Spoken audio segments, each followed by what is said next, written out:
আরে এটা আমার কত সুন্দর পুতুল, এটা আমি কাউকে দিব না, এটা আমি বিক্রিও করব না, এটা আমি সুন্দর করে রেখে দিই, এটাতে আমি প্রতিদিন খেলাধুলা করব। আরে আরে কত সুন্দর পুতুল ওখানে সাজিয়ে রেখেছে বাবা, দেখো।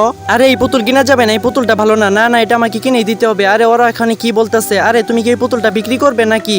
আরে না আঙ্কেল, এই পুতুল আমি বিক্রি করব না, এইগুলোতে আমি খেলাধুলা করি, এটা আমি বিক্রি করতে চাই না। ঠিক আছে, তোমাকে আমি বেশি করে টাকা দিব, তুমি এই পুতুলটা আমাকে দিয়ে দিবে। এই নাও টাকা, আমি এগুলো এখন সবগুলো নিয়ে যাব।